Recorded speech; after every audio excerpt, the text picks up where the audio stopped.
Hi everyone, welcome back to my channel. I'm Shamira Benson, one part of Team Benson, and today we are talking asthma because I have gotten a lot of questions on a lot of my videos that I've done on asthma, and it's one that I have really focused on when it comes to my own asthma treatments. So I thought I would put up another video that could hopefully help a lot more people. Okay, so we are going to start this off with the disclaimer. I am not your doctor. I am just a girl on YouTube telling you about my experiences and the things that I use and I have been using for the past couple of years to treat my asthma and to try and give you guys just more knowledge for yourself. But make sure you do your own research. There are tons of books on this topic about herbal medicine, and they can help you guys through them. Speaking of, this has been a book that I have recommended for years now on my channel. And I have always linked it to an Amazon link because that is where I got it from, and that's where many of you guys got it from. I do want to let you guys know that this book is no longer being sold on Amazon, and there are a lot of AI books with the same title, because this title is not trademarked, so with the same title that people are selling on Amazon, and it's not by this author. So make sure you guys are checking your sources and you're checking the author when it comes to purchasing books that have any type of knowledge, whether it is history or science or medicine or just anything that has to do with something that is like not a fiction book, like a nonfiction book. You want to check your sources, guys, because it is very dangerous to have unsafe sources. And when it comes to herbal medicine, you don't want to have some book written by AI giving you advice. So with that said, this is the book. This is the author you want to look for. And yeah, if I can find it anywhere else, I'll tag it down below. But if not, I would check your libraries, just different places like that, or any type of like antique bookstore that you probably could find it at. So with all of that said, I want to talk to you guys about different remedies and different things that I use when it comes to my allergies starting to act up, which then can lead to asthmatic issues. Now, asthma attacks stem from you not doing anything about what's going on and the mucus buildup in your lungs or in your throat or in your mouth. And by you not doing anything, it builds up, and then keeps you from breathing and you start having asthma attacks. So if you stop it early on or control it early on, you probably won't have an asthma attack. So let's start with the inside of the mouth and work our way down to the lungs. So we are going to start with the nose. We're going to go to the mouth and then to the lungs when it comes to treating. So when you start with the nose, that is your first thing that you got going on there. Now, a lot of mucus buildups will come from things that are not supposed to be in your body getting into your body and causing inflammation. That's what mucus buildup is. It's inflammation somewhere in your body trying to protect itself and kind of create like a lining. So things like allergies, right now we've had most of our winter rains, so things are starting to bloom and starting to grow, which is causing a lot of our allergies.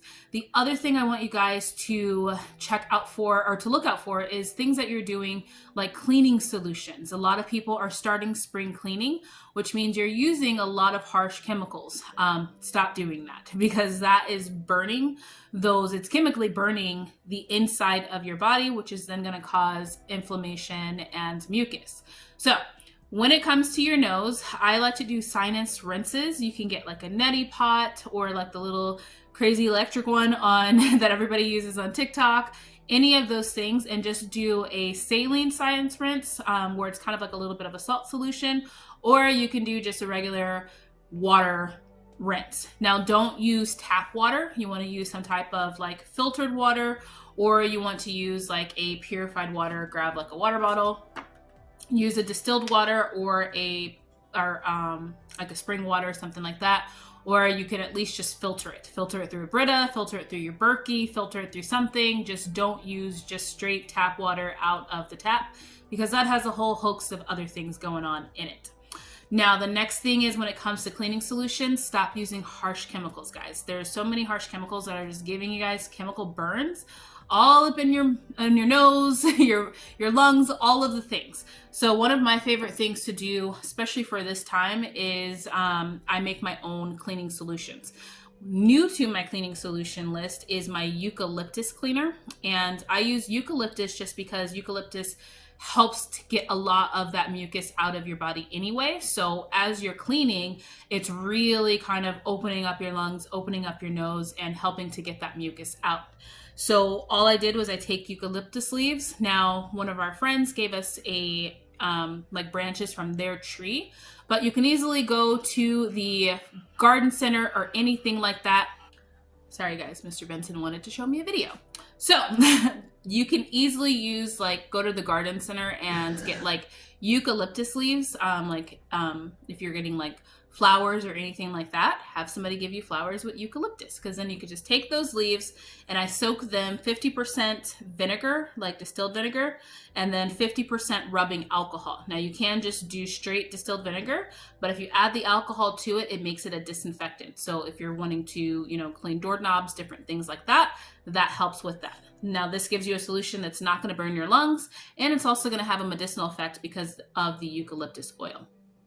Now, the next thing is going to be, let's move into our mouths.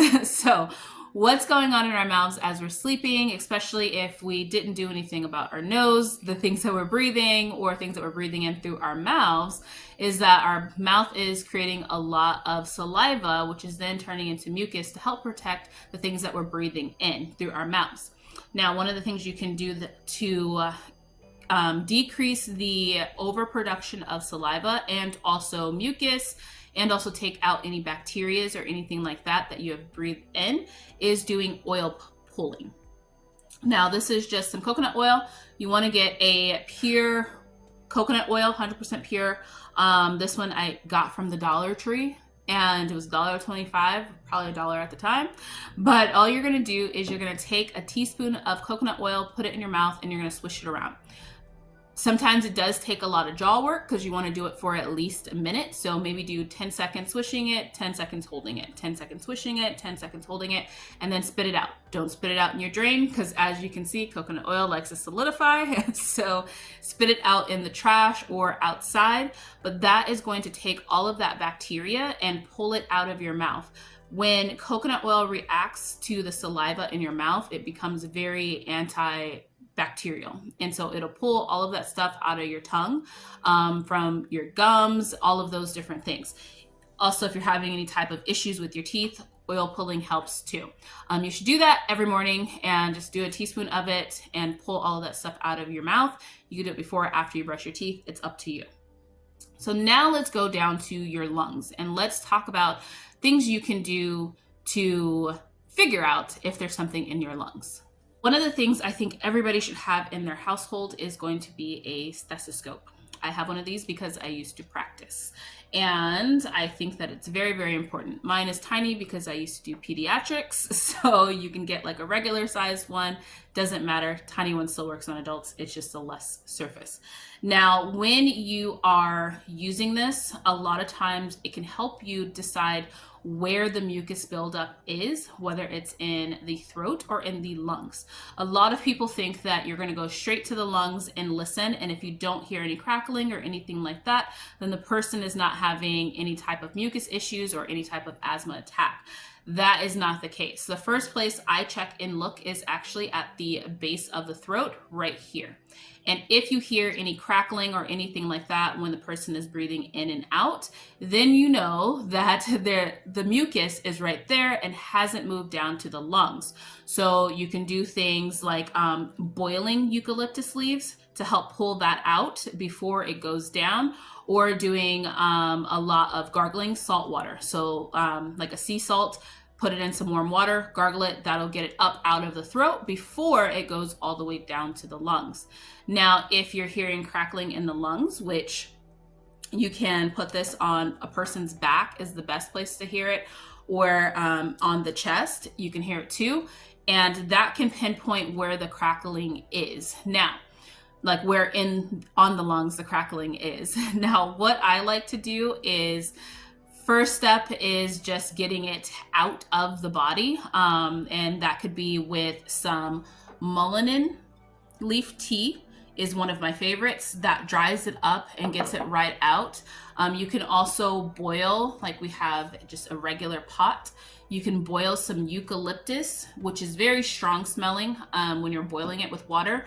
Put a towel over the person's head and let them breathe that in, and you will see a lot of drainage coming through, and that helps get it up and out of the lungs, either with the mullein tea or the eucalyptus boiling.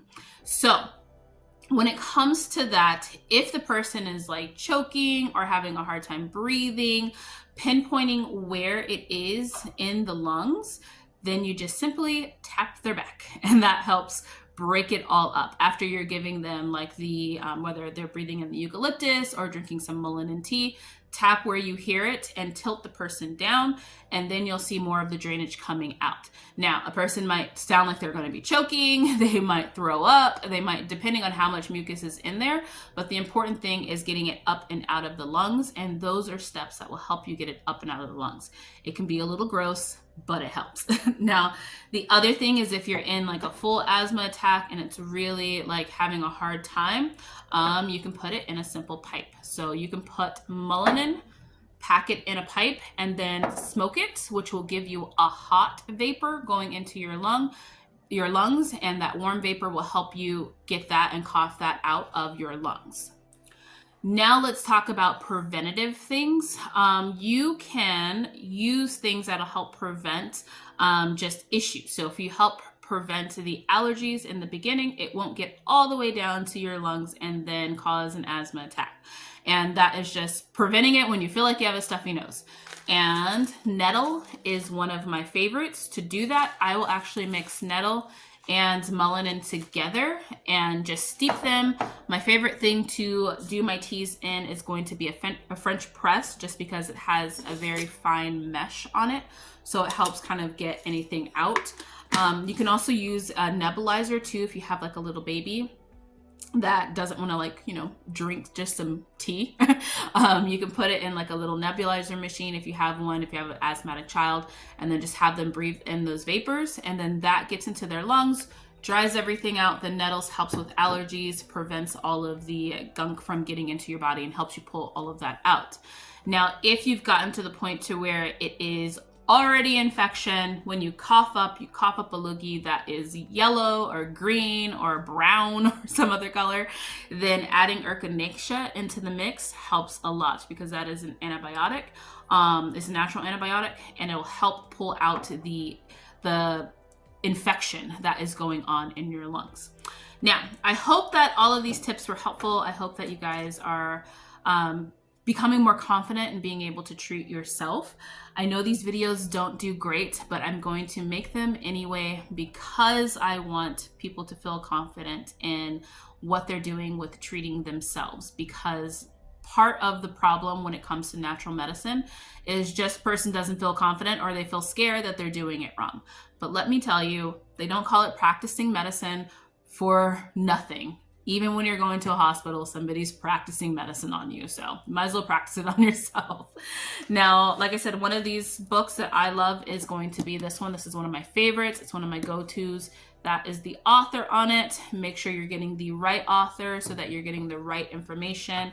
She also has a child's section in here. Like this is one for allergies, and they have recipes that are tried and true for children, and can help you be able to determine, you know, if it's going to be an adult or a child, how and what to use. You want to be careful, so you want to read about your herbs. There's tons of different sections in here about what the actual herbs are and what they look like, what parts you use, all of that, because you want to make sure that you're using something that's going to be safe if you're pregnant or nursing or any of those different things.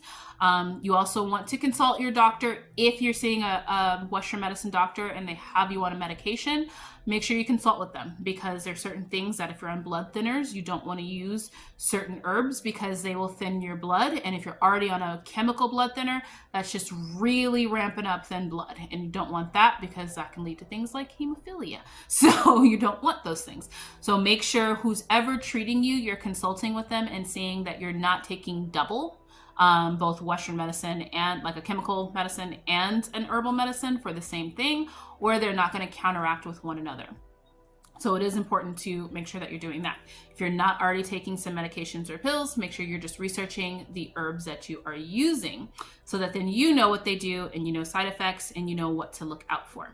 So I hope that this video was helpful. This was probably like a lot. This video's probably going to be long, but I wanted to give you guys as much detailed information as possible to help make you more confident when it comes to treating something like asthma.